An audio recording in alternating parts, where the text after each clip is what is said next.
안녕하세요. 차업주의 이프리입니다. 따뜻해지는 날씨로 겉옷이 얇아지기 시작하네요. 이번 주도 기업 분석을 시작하겠습니다. 이번 주에 다룰 기업은 후성입니다. 코스피 기업이죠. 후성은 냉매와 전해질으로 알려진 기업인데요. 주가는 2021년 10월쯤에 큰 시세를 받았었네요. 아무래도 이는 당시 후성의 실적 변화 덕분이었던 것 같은데 21년 3분기에서 큰 폭의 서프라이즈가 나면서 이러한 주가 상승이 발생된 것 같군요. 후성이 타겟하는 2차 전지와 반도체 모두 수요가 증가한 덕분이었죠. 같은 시기에는 국민연금의 추가 취득도 있었으니 이 부분도 좋게 작용했던 것 같네요. 이후에는 몇 개월간 조정을 받다가 22년 5월에 최고점을 찍은 뒤 약 2년간 주가가 장기하향해왔고 가장 최근에는 주주배정 유상증자로 마이너스 14%가 추가로 하락한 모습입니다. 따라서 현재 시가총액은 8,511억인데요. 그러면 최고점을 찍었던 22년 5월쯤부터 어떤 일이 있었는지 한번 살펴보겠습니다. 먼저 타인에 대한 채무보증 결정 공시가 보이네요. 이는 후성의 중국법인이 중국에 위치한 한국국책은행으로부터 차입을 받을 경우 후성이 보증을 서게 되는 계약으로 보시면 됩니다. 그 외에도 채무보증 결정 공시가 3건 더 보이는데 한 건은 같은 중국법인에 대한 차입을 보증한다는 것이고 다른 한 건 다른 중국법인의 차입을 보증한다는 것, 나머지 한 건은 관계사이던 한택의 차입을 보증한다는 것입니다. 후성의 계열사들이 차입금을 통해 자금 조달을 하게 될 경우 후성으로부터 연대보증을 받을 수 있다고 보시면 되겠습니다. 그리고 유형자산 양수 결정 공시가 있어요. 이 공시 덕분에 후성이 최고가를 찍었던 것인데요. 후성은 사업 확장을 위해 울산 지역의 부지와 건물을 양수하겠다는 계약을 했습니다. 양수 규모가 자산 총계의 10%를 초과하는 계약이었기 때문에 의무공시였죠. 어닝 서프라이즈를 보인 기업이 사업을 더욱 확장한다고 하니 이 부분이 긍정적으로 작용하면서 최고가를 찍었던 것 같군요. 현재는 자금 납입과 양수가 모두 종료된 상황입니다. 그리고 곧 후성은 시설투자 결정을 알리죠. 인수하게 될 울산 공장에 2차전지 LIPF6 범용 전해질의 시설투자로 1,000억을 지출하겠다는 것입니다. 다만 미국이 아니라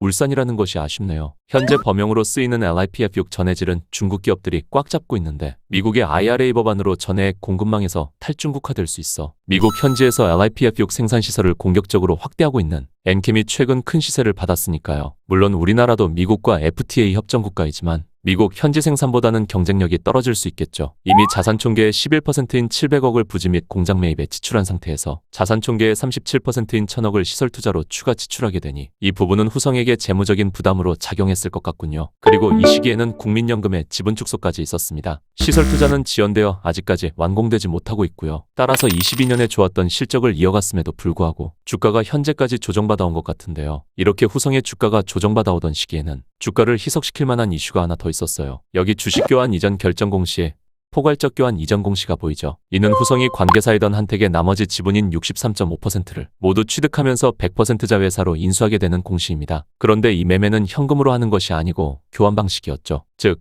한택 주주들에게 후성의 신주를 지급하면서 한택의 나머지 지분을 모두 취득하게 된 것입니다. 따라서 양사간 가치 산정에 따른 비율이 정해지게 되었고 나머지 한택 주주들이 가지고 있는 5,597만 5,230주를 모두 인수하면서 1대 0.03117996라는 비율에 맞게 174만 5,285주를 지급하게 된 것입니다. 덕분에 후성은 한택을 100% 소유하게 되어 자회사로 편입할 수 있었지만 후성의 주식수가 증가하게 되면서 시가총액을 키우게 되었죠. 한택은 화공기기 제조업을 하고 있는 회사로서 미래 전망이 엄청 밝은 회사가 아니기 때문에 주식수가 늘어나는 부분도 주가에는 좋게 작용하지 않았을 겁니다. 여기 투자설명서나 증권발행 실적 보고서는 해당 인수가 진행되면서 신주가 발행되는 것에 대한 후속 공시들입니다. 그리고 후성 최대 주주의 대량 보유 상황 보고서도 발생되죠. 기존 한택 주식을 후성의 특수관계자들도 가지고 있었기 때문에 비율에 맞게 후성 신주로 돌려받으면서 최대 주주 및 특수관계인의 지분이 증가한 것입니다. 이제 다음 페이지로 가보면 여기에 기타 경영사항이 보이는데 후성에게는 감사보고서 제출에 지연 이슈가 있었네요. 미코에서도 그랬고 IM, 엔지스 테크놀로지에서도 그랬듯이 감사보고서 제출이 늦어지는 경우는 대부분 문제가 있었죠. 어떤 기업의 감사보고서 제출이 지연되고 있다면 필히 경계를 해봐야 합니다. 하지만 후성은 이후 제출된 감사보고서에서 문제가 없었고 투자환기 종목 지정 등의 이슈도 없었으므로 단순 제출 지연 공시였나 보군요. 다행입니다. 그리고 여기 1대 주주와 2대 주주 간 특이한 거래 내역이 있죠. 그룹 회장인 아버지가 그룹 부회장인 아들에게 약 387만 주의 주식을 증여하려고 했다가 돌연 취소하게 됩니다. 1948년생이신 회장님께서 아직 주식을 1165만 6975주나 가지고 있으니 증여로 아들의 경영권을 강화하려고 했던 것 같은데 왜 증여를 취소했는지는 다음 페이지를 가보면 짐작이 가죠. 여기 두 건의 생산 생산 중단 공시가 보이는데 이 중 한 건의 최초 공시는 부자간 증여를 취소한 이후 일주일 뒤에 나온 공시입니다. 후성 총 매출의 15%를 차지하던 울산 공장 전해질 생산 공정의 생산 중단을 밝힌 것이죠. 즉 주가 하락이 전망되는 내부 이슈가 있었기 때문에 증여세를 줄이기 위해 증여를 취소했던 것으로 볼 수 있겠군요. 당시 후성은 전해질 수요가 감소하여 재고 조정의 이유로 전해질 생산 공정의 중단을 결정했었습니다. 전기차 수요가 급격히 둔화되기 시작하여 리튬값 하락 등 이슈가 있던 때인가 보네요. 게다가 당시에는 생산 재개 일자를 밝히지도 않아서 언제 재개될지 알 수 없었으므로 불안감을 키웠겠군요. 그러다가 4개월 뒤에야 생산 재개를 알리게 되었죠. 따라서 4개월간 후성의 실적에는 공백이 생겼겠습니다. 그리고 다른 생산 중단 공시는 후성 총 매출의 약 7%를 차지하는 낸드용 반도체 시가가스 공정의 생산 중단입니다. 이 또한 재고 조정에 따른 생산 중단인 것을 알 수 있는데 이는 삼성전자를 비롯한 반도체 전방 고객사들이 메모리 반도체 수요 부진의 이유로 낸드의 감산 규모를 확대하면서 생긴 이슈입니다. SK하이닉스도 마찬가지죠. 이러한 이슈로 생산이 중단된 후성의 낸드용 시가가스 공정은 5개월이 지난 현재까지도 재개가 되지 않은 상황이네요. 이 때문인지 여기 공급계약의 정정 공시를 보면 연말까지 고객사에게 공급하려던 특수가스의 공급 종료일이 무기한 연장된 것도 볼 수 있죠. 그런데 무엇보다도 후성은 자기 자본 대비 큰 규모의 시설 투자를 진행 중이었기 때문에 실적 공백이 발생하게 되는 이러한 이슈는 꽤 부정적으로 작용했겠군요. 이렇게 악화된 상황에서 후성은 결국 유상증자까지 결정하게 되죠. 그런데 증자 방식이 주주를 대상으로 하는 것이었으니 주가가 추가로 하락하게 되었겠어요. 이래서 부자간 증여를 취소했겠군요. 후성은 유상증자로 총 주식의 13.6%만큼 신주를 발행하여 1,000억을 조달하려고 합니다. 증자율은 낮았지만 할인율도 20% 적용됐기에 예정 발행가액이 낮은 것을 알 수 있고 이는 주가와의 갭을 줄이게 될 가능성이 있죠. 후성의 유상증자 일정은 4월 말까지 진행되고 아직 1차 확정가액도 정해지지 않은 상황이지만 최초 산술평가의 기준가액을 하회하고 있는 현 주가로 볼 때 1차 확정가액은 하향 조정될 가능성이 높겠죠. 그리고 후성의 최대 주주 및 특수관계인도 청약에 50%만 참여한다고 하니 이 부분은 일반 투자자의 참여에 부정적인 영향을 줄 수 있겠어요. 다만 여기에는 약간의 페이크가 있어 보입니다. 후성의 주식 소유 현황을 보면 최대 주주인 김용민 부회장과 특수관계인에게 배정되는 유증신주는 614만 4,144주이지만 일대 주주인 김용민 부회장에게 배정되는 유증신주는 287만 5,448주입니다. 즉 여기에서 말하는 50%만 참여하겠다는 것은 모두가 50%로 참여하겠다기보다는 김용민 부회장은 모두 참여하거나 초과 청약하고 나머지 특수관계인들이 참여하지 않아 김용민 부회장의 단독 지배력을 끌어올리려고 하는 게 아닌가 싶네요. 그래서 주주배정 유증이라는 자금 조달 방식을 활용한 게 아닌가 싶고 김근수 회장의 증여는 추후 낮아진 주가에 다시 진행될 수 있겠어요. 그리고 만약에 최종 실권주가 발생한다 해도 모두 주관사가 인수한다고 하니 미달나는 수량 없이 신주는 모두 발행될 수 있겠습니다.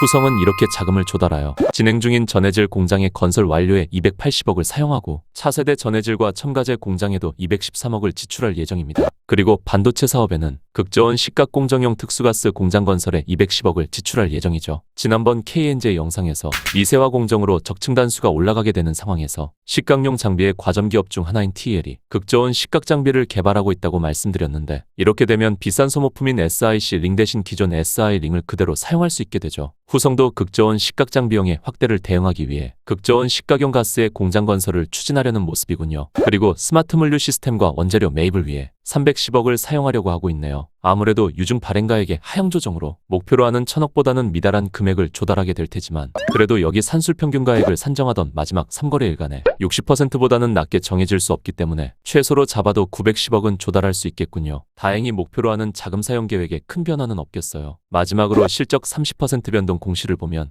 23년 실적은 일부 생산 공정에 중단이 있었기 때문에 어닝 서프라이즈가 났던 22년에 비해 매출이 감소했고 이익은 적자로 크게 돌아선 것을 알 수 있습니다. 영업 손실 규모가 꽤나 커졌군요. 게다가 순손실은 훨씬 커진 모습인데 이는 중국 법인의 손상차손 회계 처리 때문인 것을 알 수 있죠. 즉 그동안 감가상각 등 비용 처리를 해야 했던 부분들을 사업이 안 좋았던 23년 실적에 모두 반영시켜 확 털어버리는 겁니다. 빅베스라고도 하죠. 한 회계연도에 안 좋은 비용 처리를 모두 몰아버려서 쫙 씻겨내면 이후부터는 개선되는 모습을 보여줄 수 있을 테니까요. 참고로 휴메딕스도 23년 말에 이러한 회계 처리가 나왔었어요. 그래서 순이익이 감소되는 모습을 보여줬었죠. 그러면 후성의 그간 상황들을 살펴봤으니 이제 최근 보고서를 보겠습니다. 3분기 보고서 클릭. 후성은 2006년에 설립되었고 곧바로 코스피 시장에 상장한 기업이네요. 기업이 설립되자마자 상장하는 것 있을 수 없는 일이죠. 아마도 분사가 됐을 겁니다. 이렇게 인적 분할로 사업부가 독립되며 상장한 기업임을 알 수 있네요. 본사는 화성에 위치하고 있군요. 생산 공장은 울산에 위치해 있고 그룹 빌딩은 분당에 위치해 있는데 본사는 종속회사인 후성글로벌과 계열사인 후성전공이 위치한 화성이군요. 종속회사인 후성글로벌의 존재감도 무시할 수 없어 보이는데요. 이렇게 종속회사를 보면 총 7곳이 있는데 이 중 3곳의 주요 해외법인이 모두 후성글로벌의 자회사입니다.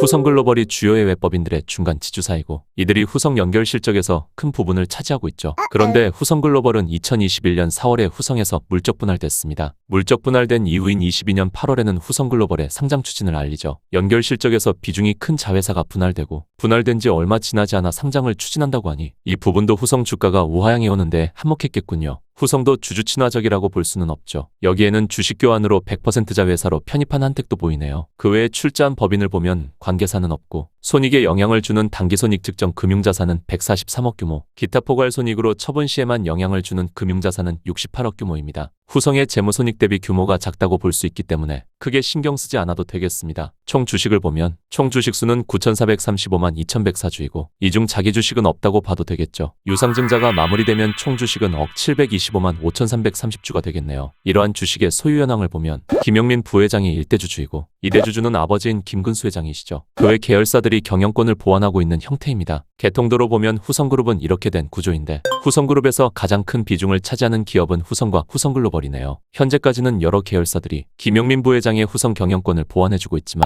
이번 주주배정 유증에 김용민 부회장만 참여하게 되면 그리고 이후 낮아진 주가에 김근수 회장의 물량을 증여하게 되면 김용민 부회장의 후성 지배력은 크게 올라갈 수 있겠습니다. 그리고 후성이 후성글로벌을 물적 분할하여 추후 상장시키려는 것도 후성의 지분을 희석시키지 않으면서 사업을 확대하려는 것으로 볼 수 있겠죠. 현재 후성의 미상환 매자인 상황을 보면 후성글로벌이 발행한 1,050억 규모의 신주인 수권 부사채만 있는 것을 볼 수 있는데 후성글로벌이 기업 공개를 전제로 투자를 받은 것을 알 수 있어요. 후성글로벌은 투자받은 자금으로 자회사인 폴란드, 중국 법인의 시설 투자에 나서며 사업 확대를 통해 덩치를 키울 수 있겠고 투자자들은 후성글로벌이 발행 후 5년 내 상장하지 않으면 원리금으로 상환할 수 있으니 쏠쏠하고 상장하게 되면 차익을 많이 챙기며 엑시트할 수 있겠습니다. 지금 기준으로 보면 만기까지 2년 정도가 남았으니 1,050억을 상환하지 않으려면 분주하게 상장 절차에 돌입해야겠군요. 그러면 재무제표를 봐볼까요? 먼저 현금성 자산의 감소가 보이는데 이는 영업활동으로 인한 손실과 시설 투자 이유로 보면 되겠습니다. 후성의 울산 공장과 후성글로벌의 폴란드 공장에 시설 투자를 하고 있기 때문이죠. 다만 시설 투자가 2에서 3년 전에 결정된 거라 아쉬움이 있네요. LG에너지 솔루션 양을 위해 유럽 공장을 확대하고 있겠지만 현재 유럽은 내연기관 규제를 완화하고 있으니 유럽보다는 엔캠처럼 미국에 시설 투자를 했으면 좋았을 것 같군요. 그리고 생산 중단을 통한 재고자산 조정으로 현재는 재고자산 규모가 감소한 것도 눈에 띄네요. 이 부분은 이미 실적 악화로 주가에 반영이 됐기 때문에 앞으로 효율적으로 운영될 수 있다는 점에서는 긍정적이지 않나 싶군요. 부채 부분도 봐보면 재고자산의 조정으로 매입 채무 역시 규모가 줄었고 이런저런 변화가 있지만 대체로 차입금이 증가하게 되었습니다.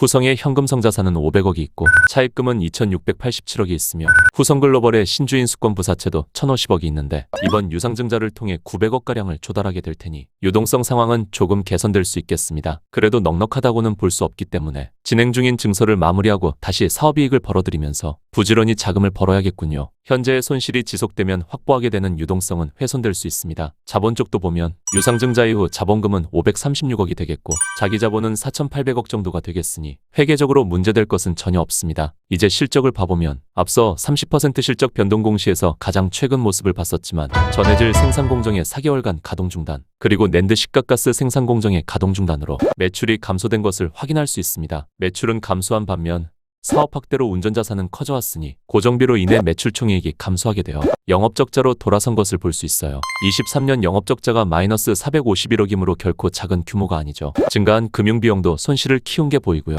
따라서 순손실로 전환하게 되었습니다. 그나마 관계사이던 한택을 자회사로 영입한 덕에 매출 공백을 조금은 줄일 수 있지 않았나 싶습니다. 재무상태 대비 손실 규모가 꽤 있지 않나 생각되는데요. 최근 실적 변화를 그래프로도 봐보면 후성은 22년에 급격한 수요가 발생되면서 호실적을 보여줬던 것을 알 수 있어요. 때문에 증가하는 수요를 대응하기 위해서 가진 유동성 자산을 초과하는 수준의 시설 투자를 했으나 수요가 꺾여버리면서 고정비는 커지게 된 상황이죠. 가동을 중단했던 것도 비용을 줄이기 위해서였을 거예요. 후성의 이러한 실적 악화는 22년 4분기부터 확실해졌음을 알 수 있는데요. 이때는 이미 울산 부지 매입과 시설 투자가 들어간 이후이고 후성글로벌의 시설 투자도 진행된 이후입니다. 그런데 수요가 급감해버리고 공급 과잉으로 원자재 가격은 내려가면서 판가까지 낮아지게 되었고 대규모 시설 투자까지 진행해버렸으며 금리도 높아졌으니 후성이 수요 예측을 제대로 하지 못했던 것이죠. 아무래도 단기간에 수요가 급격히 되살아나지는 않을 것 같은데 당분간 고정비로 인한 비용이 부담으로 작용할 수 있겠어요. 그러면 후성이 어떤 사업을 하는지 한번 봐볼까요? 후성은 이런 사업을 합니다. 먼저 화공기기는 자회사로 신규 편입된 한택이 하는 사업이죠. 후성의 냉매,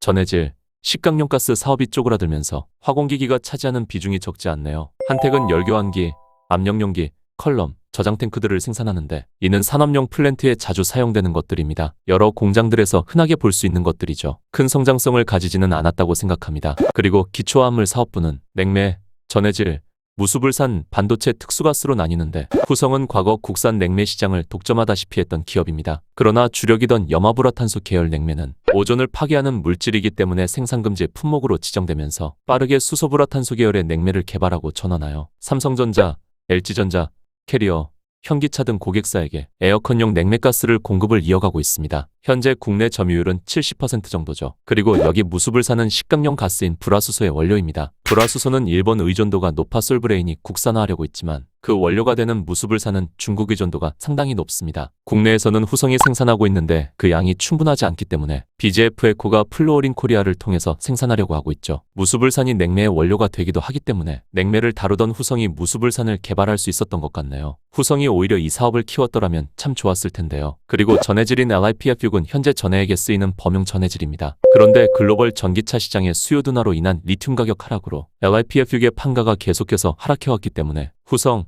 엔캠 같은 기업들의 실적 부진을 야기했었고 또 LiPF6을 원료로 혼합하여 F전해질 등을 만드는 첨보에 실적을 부진하게 만들기도 했죠. 다만 현재 LiPF6 전해질은 상당히 핫해졌습니다. LiPF6 전해질은 중국이 압도적인 점유율을 가졌는데 미국의 IRA 법안으로 중국산은 제재가 가해지고 미국 혹은 미국과 FTA 체결국에서 생산된 전해질, 전해액이 수혜를 받을 수 있기 때문이죠. 따라서 미국에서 전해액을 만드는 솔브레인 등 많은 기업들이 LiPF6 전해질의 탈중국화를 진행해야 하기 때문에 미국에서 LiPF6 전해질 공장을 공격적으로 확대하는 엔캠에게 조달받으려고 할 수 있어 엔캠이 큰 시세를 받고 있죠. 반면 후성의 LiPF6 전해질 공장은 중국에 위치하고 있고 울산에 위치해 있고 또 유럽에 위치해 있기 때문에 이 부분이 아쉽습니다. 우리나라와 유럽 공장은 그래도 미국과 FTA를 체결한 국가이기 때문에 가격 경쟁력은 떨어져도 점차 수요가 증가할 수 있겠지만 후성의 중국 공장 상황은 쉽게 개선되기는 어려울 수 있겠어요. 여러 전략적인 사업 협력 등으로 기회를 모색해봐야겠습니다. 그리고 후성의 반도체 특수가스 대표 제품은 6불화부타디안과 6불화 텅스텐으로 낸드 플래시의 식각 공정에 쓰이죠. 그런데 낸드 플래시는 스마트폰,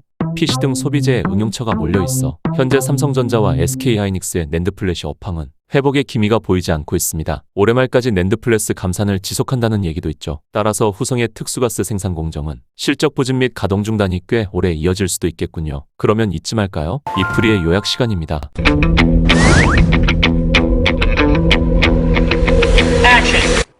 후성은 이번 유상증자 이후 900억의 자금이 추가되어 유동성이 개선됩니다. 다만 차입금이 많기 때문에 현재 적자 전환한 실적이 개선되지 않으면 자기 자본은 금세 깎여나가서 유동성이 훼손될 수 있습니다. 약 2년간 주가는 꽤 많이 빠졌고 지난해에는 손상차손으로 대거 비용 처리했기 때문에 주주배정 유증 이후에는 어쩌면 반등이 나올 수도 있겠지만 전방 산업인 낸드플래시는 회복의 기미가 보이지 않으며 LiPF6 전해질 공장이 중국과 유럽에 위치해 있는 점들이 좋다고 보기는 어려울 것 같네요. 울산 신공장의 준공과 가동도 시간이 필요할 것이기 때문에 후성의 실적 부진은 유증 이후로도 이어질 수 있을 것 같고 수요 예측에 실패한 무리한 사업 확대는 후성의 손실 규모를 키울 수도 있을 것 같습니다. 게다가 자회사인 후성글로벌의 상장은 2년 내에 완료되어야죠. 따라서 후성은 지금 접근하면 위험에 노출될 수 있겠다는 생각도 드는데요. 떨어진 주가와 요즘 핫한 전해질을 생산하는 점은 참 매력적이지만 현재 손실 규모가 꽤 커졌기 때문에 올해 손실을 줄이는 모습을 확인해야 하고 전방 산업인 낸드 시장이 회복하는 것도 보면서 접근해야 되겠어요. 따라서 후성의 유증으로 인한 주가 하락은 단기 반등용으로는 괜찮을 수도 있겠지만 투자 대상으로 삼기에는 아직 맞지 않는다고 생각되네요. 이르다고 생각됩니다. 만일 올해 후성 제품의 수요가 회복하지 못한다면 고정비 증가로 손실이 커질 수 있어 후성의 재물을 망가뜨릴 수 있고 후성글로벌은 상장 추진의 동력을 잃어 상환 리스크가 생길 수 있으니 기간을 두고 실적 변화를 지켜보는 편이 낫겠다고 판단됩니다.